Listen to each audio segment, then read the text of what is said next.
Chapter 1. I pulled the curtains open and looked down at the street. It was hot, too hot for London in the middle of July, and I was angry. I closed the curtains and returned to my mother's room. She lay in bed, and I could hear her breathing. She looked so thin, and I sat next to her and held her hand. "I'm not going," I said. "You can't send me away." I looked at my mother, and her face was white like the sheets and pillowcases. "It's only for a month, until I feel a little better, my darling," she said. "Then you can come home." Dr. Barnes stood on the other side of the bed. Has Megan got any friends?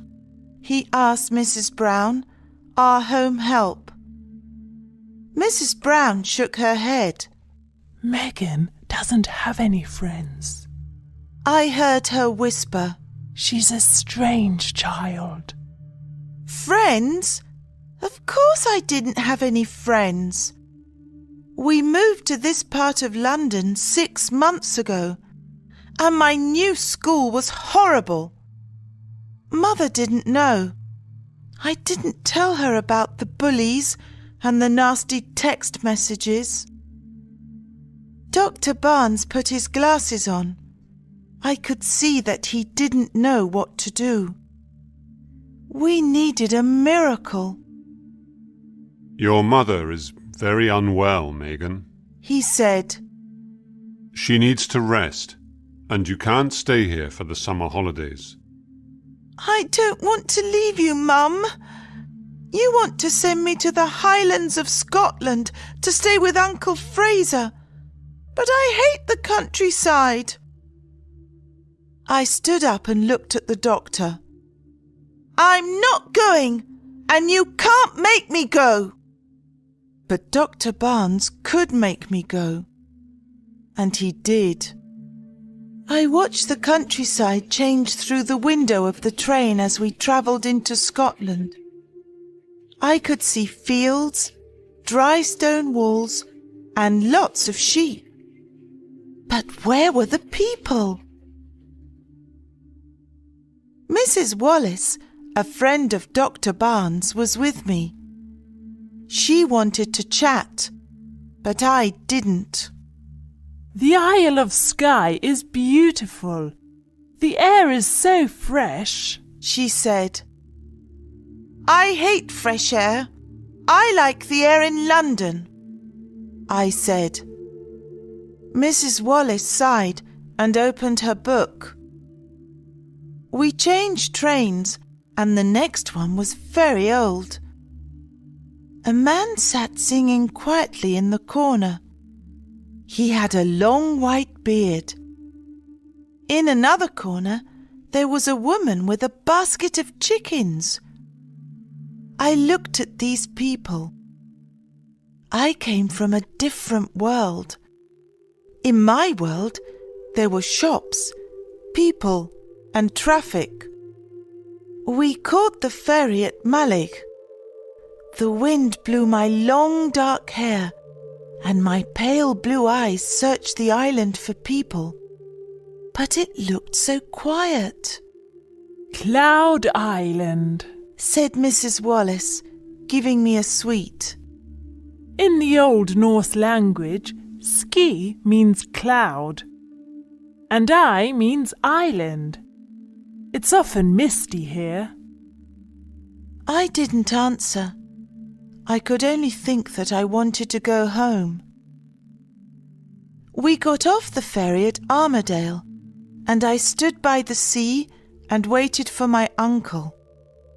I felt wrong in my London clothes. I took my mobile phone out of my pocket and called home. Mrs. Brown answered, but Mum was asleep. "Your uncle's here," said Mrs. Wallace. I said goodbye. Megan! A strong voice called. He was a tall man with wavy hair and a big smile. I'm over here. He disappeared behind some trees. Pulling my suitcase, I followed. But my uncle didn't have a car. He was standing next to a beige-coloured pony, and he put my suitcase into a little red trap. Chapter 2. The journey was uncomfortable in the pony and trap as we trotted along the narrow roads, but it was fun too. I could see the bay, the seaweed and the rocks, and smell the salty sea. Seagulls flew overhead. I looked at my uncle. He had my mother's smile, but they were very different. He saw me looking at him. So, this is your first visit to Skye, Megan. I'm so pleased you're here. He said. I want to bring Mum next time when she's better, I said. His eyes looked sad. I want her to come here too. And then he took a deep breath, and there was silence. We trotted on through a forest, and then we stopped at a place where the view of the mountains was spectacular. The Coolin Range. Said Uncle Fraser. This is the best place to see the mountains. I got out of the trap and looked around. It was a magical place. There was a ruined castle and below a sandy beach. The waves crashed, and I thought I saw a silvery white horse playing in the water.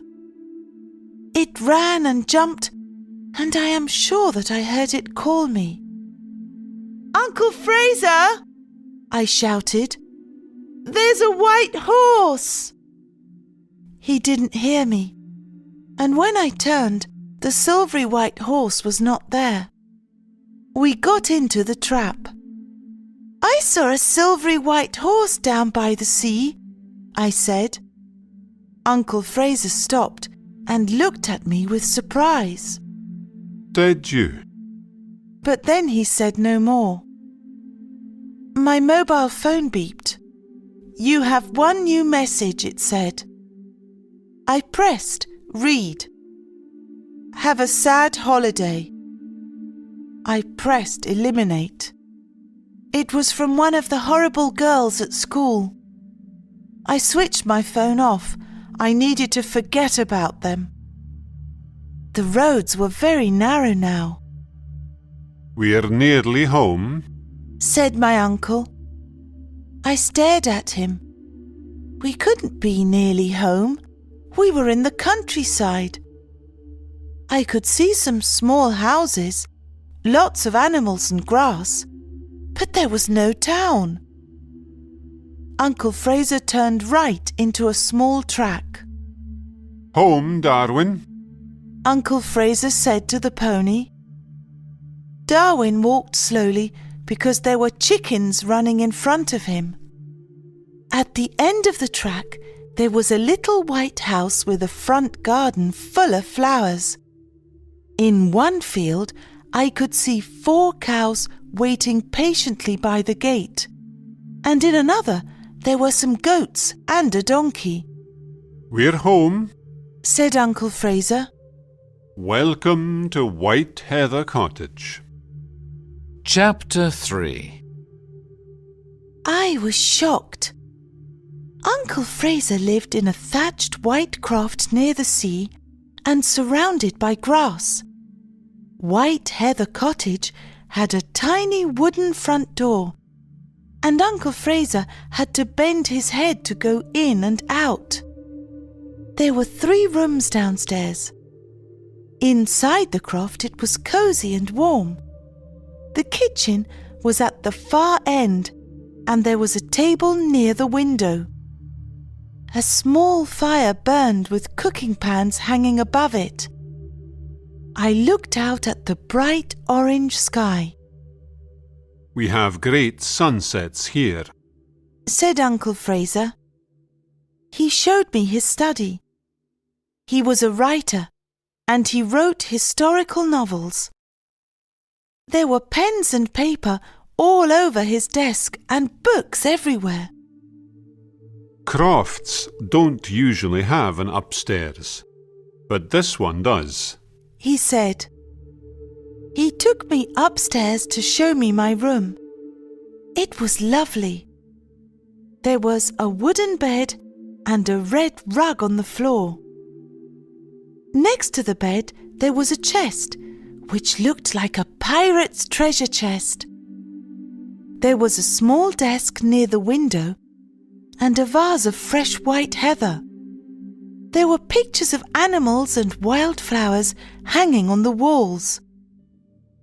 Uncle Fraser's bedroom was at the end of the corridor, and there was a small bathroom with a bathtub and a pile of soft white towels.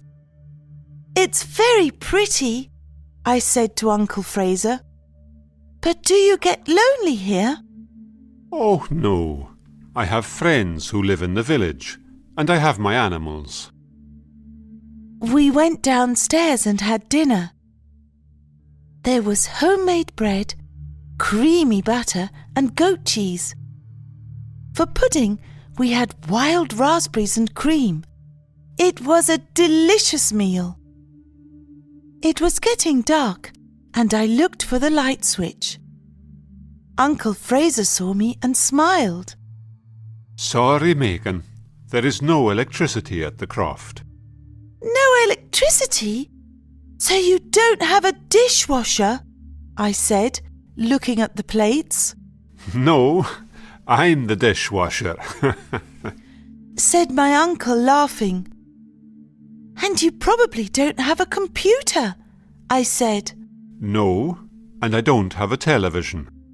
On Sky we create our own entertainment. I play the piano after dinner when friends come round, or I read by the light of candles and oil lamps. There are lots of board games in the corner, so we can play chess, drafts, Monopoly or Scrabble. Piano? Board games? I couldn't believe it. No electricity. I wanted to go home, back to my technological world. So, where is the fridge, Uncle Fraser? I don't need one. There is a cold cellar in this croft, and I grow most of my food. I milk the cows and goats early in the morning, so there is fresh milk every day, and I make my own cheese. I buy meat from the butchers when I want it. It's a perfect life, Megan. Perfect, I said to myself as I climbed the stairs to bed. I went into my bedroom and put the candle on my desk. I looked out of my window. The moon was bright, and there were so many stars. And standing in the heather stood a silvery white horse. Chapter 4. I woke up, but there was something wrong. Then I knew what it was. It was the silence. There was no sound of cars or traffic. Nothing. I opened my window and listened. And then I heard a bird sing and a sheep call under my window. I dressed quickly and went downstairs. A big cat sat in front of the fire. It looked like a tiger with its red, white and grey stripes. My uncle was in the kitchen. Good morning, Megan. Did you sleep well? Yes, I did. I slept very well, I said. And I saw the silvery white horse again, Uncle Fraser, before I went to sleep. My uncle looked surprised, but he said nothing and put 2 bowls on the table. Why do you look surprised, Uncle Fraser, when I tell you about the white horse? Uncle Fraser sat down. There is a legend, Megan, of a silvery white horse. Some people say it is a unicorn. A unicorn? I said. Maybe the horse I saw was a unicorn. It was a long way away, and it was difficult to see, What does the legend say? I don't know. Uncle Fraser put a big bowl of porridge on the table. A shepherd saw the unicorn, but it was 100 years ago now. This was exciting news. Who can tell us about the unicorn? My uncle poured me a glass of fresh milk. Old Mrs. McTaggarty knows the legend. She's the old woman who lives on the other side of the village. We can ask her. Now eat your breakfast, and no more questions. The porridge was delicious, and I ate it with cream and sugar. The cat came and sat next to me. This is Marmaduke. You didn't see him last night, because he likes to catch mice in the barn, said my uncle. Let's go outside, Megan. I have a surprise for you. Uncle Fraser showed me his vegetable garden. There was spinach, carrots, potatoes and leeks, and there were rabbits trying to eat the lettuce. Uncle Fraser chased them away, and they jumped over the dry stone walls. Uncle Fraser had a field of sheep, 4 cows, 3 goats, and a lot of chickens. He showed me how to milk the cows, and it looked easy when he did it. The milk squirted into the bucket, but when I tried, nothing came out. "Oh, Uncle Fraser, I can't do it," I said. The animals don't know you, Megan. Said my uncle. He took my hands. And you need warm hands. Near the croft, there was a small barn and stables. I looked inside the first stable. You met Darwin yesterday. Said my uncle, patting the beige pony's neck. He's my trap pony. In the second stable, there was a cream-coloured pony with black spots. This is Moon. My neighbour's son, Ben, often rides him. I touched his nose. It was so soft. "Why do you call him Moon?" Because when you look at the moon, it is cream-coloured, but there are little black marks. I think he's the colour of the moon. Uncle Fraser moved to the third stable, where there was the prettiest pony. It was beige with a blonde mane and tail, and had big dark eyes. This is your pony, Megan, and her name is Dolly. Chapter 5. The Arrival of Idris. When I woke the next day, I felt so happy. I had a pony, a beautiful pony, and I wanted to ride her. Then I thought of Mum. It was fun at the croft, but I missed her. I wrote her a text message. "I'm fine. I've got a pony called Dolly. How are you? Lots and lots of love, Megan." I pushed send and waited. I'm not too bad, my darling. How lovely. A pony. Lots of love, Mum. I typed another message. "Get better quickly. I want to bring you here." A message came back. Okay. I could hear voices downstairs. One was Uncle Fraser's, but there was someone with him. I went into the sitting room. A boy stood near the fire. He was about my age, but he was very tall, and he had wavy blonde hair and pale blue eyes. He was wearing jeans and a checked shirt, and he had a box in his hands. Megan, this is Ben, our neighbour. My uncle said. "Hi," I said. Hi, Megan. Ben gave me the box. I found this. He said as he opened it. We can look after it together. Inside the box was a baby otter. It looked at me. It was so sweet. Its name is Idris, Ben said. and I think it's hungry. Uncle Fraser knew what baby otters like for breakfast. He put some homemade bread in a bowl and poured milk on it. Then he added a little fish oil. Idris loved it. He ate it all and then licked the plate. I think he wants some more, I said. Babies have lots of small meals. My uncle said.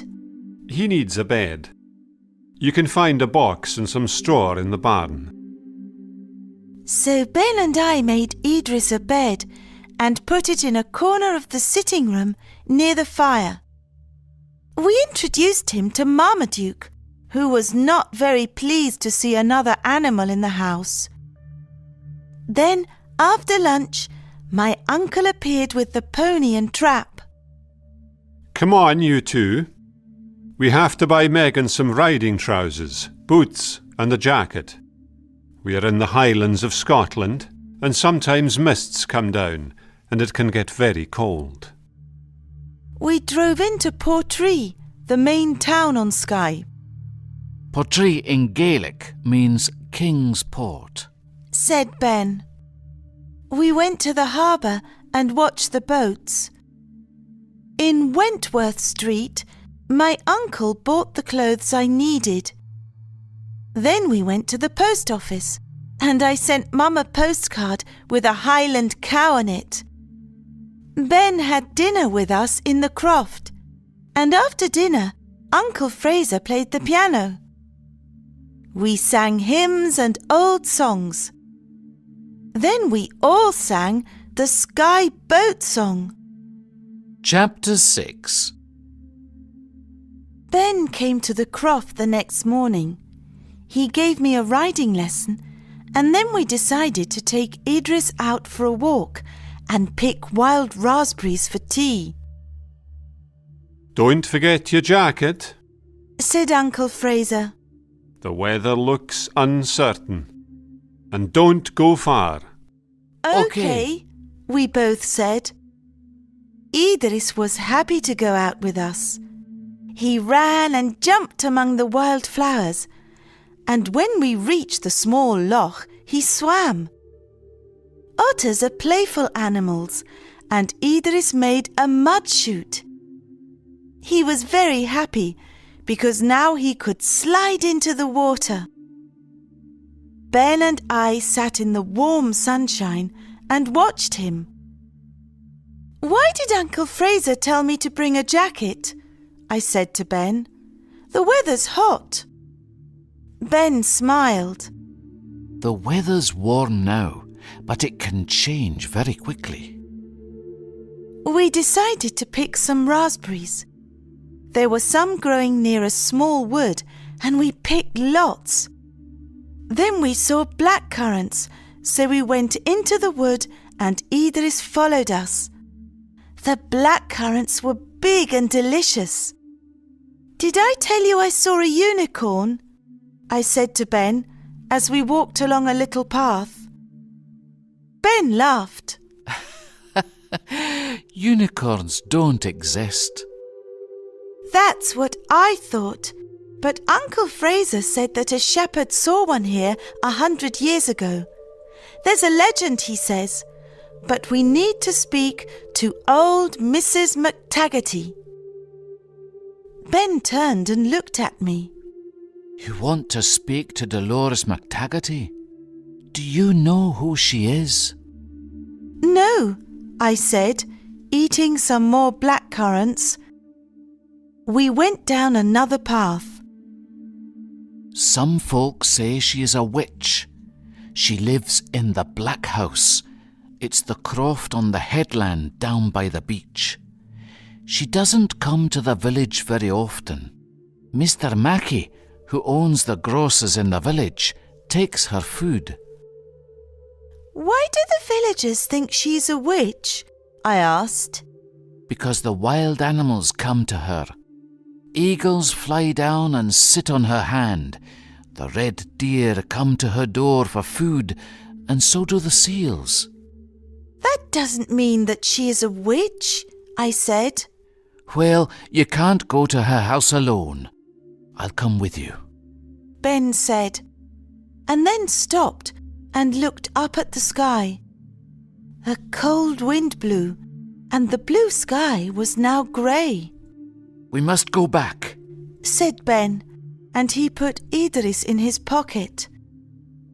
We turned round, but the mist came down. The white mist swirled all around, and we couldn't see the path in front of us. We were lost. Walk slowly and hold my hand, said Ben. It was very cold, and soon our hair was wet. Thank goodness I had my jacket. Ben had a small torch and whistle tied on his jacket, but we were far from any houses and crofts. No one heard our calls. We walked on until suddenly there was a noise. It came from behind a tall tree. What was that? cried Ben, shining his torch. But I knew. Just in front of us, in the circle of torchlight, stood the silvery white unicorn. It bowed its head and looked at me with its dark eyes. It called softly.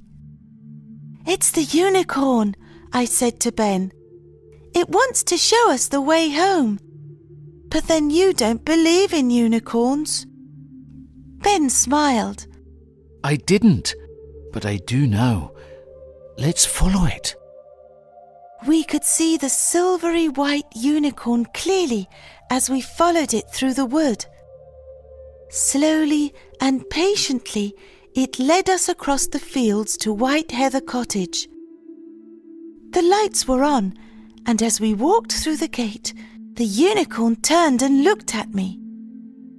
Then it galloped away across the heather. Uncle Fraser opened the door. His face was pale. Thank goodness you're home. Chapter 7. Dolores McTaggarty lived in the Black House, where the sea crashed and the seagulls flew. It was a wild place. No one went there, not even the fishermen. Uncle Fraser wanted to come with us, but we were determined to do this alone. He drove us to the grassy path which led to her croft. Take her some raspberry jam, said Uncle Fraser. Tell her it's from me. Ben and I followed the path to her gate, but when we knocked on the front door, no one answered. Let's go round to the back, I said. Ben wasn't so sure. She may cast a spell, he said, but he came with me. The back of the house was beautiful. There was some grass, then black rocks, and then the white sandy beach. An old lady stood by the rocks, a shawl about her head. She was surrounded by animals. Red rowan deer ate bread from her hands. Birds flew near her, and seal pups sat on the rocks calling to her with their husky voices. Near the grass, I saw puffins chattering to each other and red squirrels eating nuts. The old woman spoke to us. Stand quite still. Now move forward slowly. We did as she asked. That's right. Now come here, laddie. Ben moved to her right-hand side. She caught a young eagle in her hand and she put it on his arm. The bird looked at him. Talk to him, laddie. Tell him how beautiful he is, said Dolores McTaggarty. Now you, lassie, she said to me. I moved to her left side. You can give the deer some bread. The deer were not afraid because the old woman was there. They took the bread from my hand. That's all for today, Dolores McTaggarty said to the animals. The eagle flew into the air, the deer went off across the field, and the seals returned to the sea. Mrs. McTaggarty looked at us. Let's go in and have a nice cup of hot chocolate. The black house was dark and oppressive from the outside, but inside it was light and cosy. Mrs. McTaggarty, here is some raspberry jam for you, I said, giving her the jar. It's from my Uncle Fraser. Dolores McTaggarty thanked me for the jam, but as she took it, she looked into my eyes. Oh, she said. The tea leaves. The tea leaves said a girl will come. She took my hand and we sat down. It's her eyes, she said to Ben. This girl's got magic in her eyes. Has she? Said Ben. We came to speak to you about the unicorn. Dolores McTaggarty stared at us. So, it's true, she whispered. Kendra, the last unicorn is back. The seals told me he was here. Mrs. McTaggarty, I said. The unicorn helped us the other day when the mist came down. It led us back to the house. Uncle Fraser said that you know the legend. Oh, yes, I know the legend. It's your magic eyes that woke Kendra from his sleep, and now he wants to help. The legend says that Kendra will come back when he is really needed. You need him, lassie, don't you? I nodded. Yes, I said softly. Touch the unicorn and you can have whatever wish your heart desires. Dolores McTaggarty took us to the door, and she brushed my face with her hand. Go, lassie, and find Kendra. Chapter 8. There's a full moon tonight, and the weather's warm. Let's have a barbecue on the beach, said Uncle Fraser. That's a great idea, I said. We can collect wood and build a fire.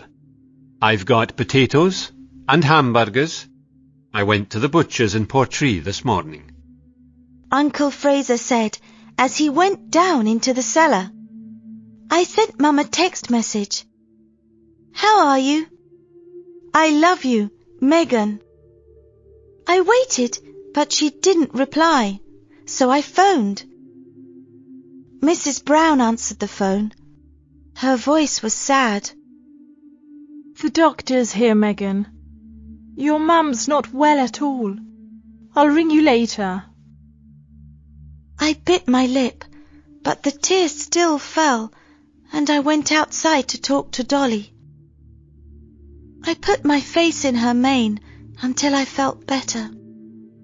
Kendra, where are you? I said to the wind. Before the sun set, Ben, Uncle Fraser and I carried our baskets of food to the beach. We collected firewood and soon we had a big fire. The flames jumped and we had a wonderful barbecue. The moon came out full and bright and we sang round the fire. Uncle Fraser wore his kilt. He brought his bagpipes and his accordion and played us some bagpipe music first. He was really good. Then Uncle Fraser played his accordion and Ben showed me some Scottish dancing. It was wonderful and I laughed and clapped my hands. Then we sang all the songs we knew. It was when we started singing the Sky Boat song that I saw something silvery white galloping towards us. Kendra! It's Kendra! I shouted, and I started to run towards the unicorn, my unicorn, the last unicorn. Wait for me! Shouted Ben, but I couldn't hear him. The unicorn was close now. I could see the horn in the middle of its forehead and its silvery mane. And then it stopped and stood quite still. Its dark brown eyes looked into mine, and it made a soft sound.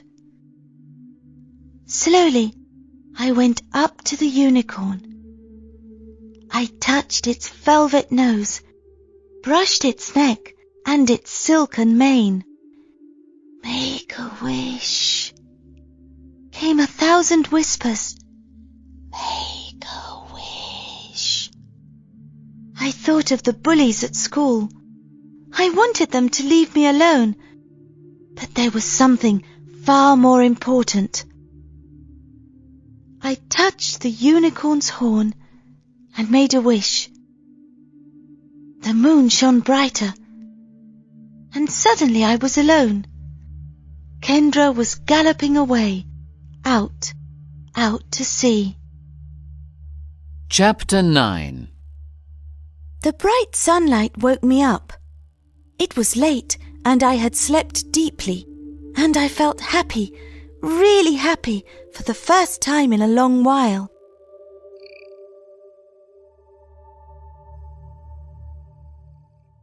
My mobile phone rang, and I jumped out of bed. Where was it? I didn't use it very much at the croft. I had so many other things to do, and phones and televisions were no longer important. I looked under my clothes and found it in the pocket of my jeans. Hello? Megan, it's Mrs. Brown. Dr. Barnes is here and he wants to speak to you. I felt cold. Did he want to tell me something terrible? Good morning, Megan. Came his loud voice. I have good news. Great news. Yesterday evening your mother was very ill. I didn't know what to do.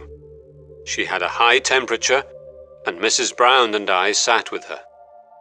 Then suddenly, at about midnight, she sat up in bed and said, "I feel better. Could I have a cup of tea and a slice of toast, please?"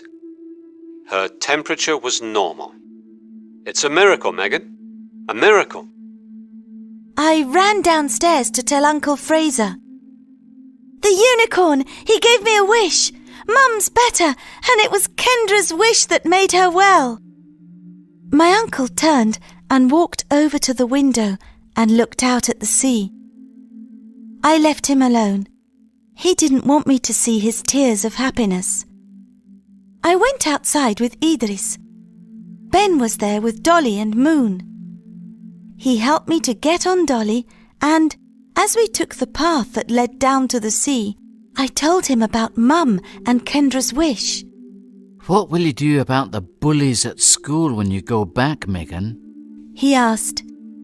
I'll speak to Mum when she's completely better, and to a teacher at school. It will be all right. I want you to come and visit me in London. I'll miss you, I said. I'll miss you more, said Ben. A month on Skye passed so quickly. I wanted to see Mum, but I didn't want to leave Ben, Uncle Fraser, the ponies and Idris. Ben and Uncle Fraser looked at each other. It was a secret look. Megan, you can't take Idris or Dolly back home, so we have a present for you, said Uncle Fraser. It's outside in the trap. Dolores McTaggarty gave it to me, and she thinks you will be happy together. Sitting on my suitcase was a beautiful Cocker Spaniel puppy. Thank you, I said, and I hugged them.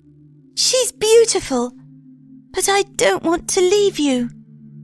We can write and speak on the phone, and you can come back soon, said Ben.